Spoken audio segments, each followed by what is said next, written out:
But that wasn't the only remastered GameCube classic I had on my Switch, so I finally played Metroid Prime for the first time. The first 3D Metroid game where our power-armored clad heroine Samus Aran goes down to a ravaged Talon 4 to hunt down space pirates, but finds out they've been excavating the planet to harness the power of a dark corruption that devastated the Chozo.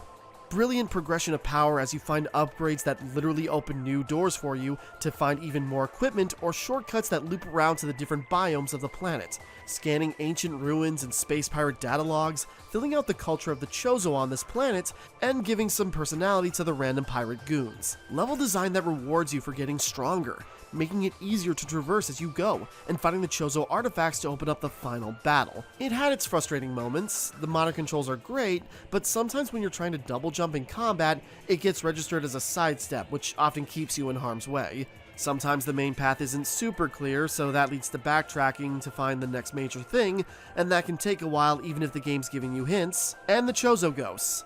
Need I say more? Still though, Metroid Prime is a phenomenal game, heralded as being one of the greatest Metroidvanias of all time, even to this day. And that's saying something since it's part of the name. And after playing it, I do genuinely get why this is held up as a masterpiece. But for me, the true magnum opus of the Metroid series is its latest installment, Metroid Dread. Samus is sent to track down some surviving X-Parasites on planet ZDR, where she runs up against a Chozo warrior called Ravenbeak, who saps her of her powers. So Samus has to navigate the planet to gain her strength back, while dealing with the rogue Emmy bots that the Federation lost on the planet, and making sure to wipe out the X-Parasite. The fluidity of the gameplay, the level design, and how it guides you through the world and helps you navigate it naturally. Samus's vivid characterization with just her body language, as she confidently dismantles the cool boss enemies and grows even stronger. I've wanted to make an in-depth Metroid Dread video for a while now, and I've got a script like half done, and while I don't think I'll get to it anytime soon, I want to save a lot of my talking points for that. In summation, Metroid Dread got me into doing speedruns for it.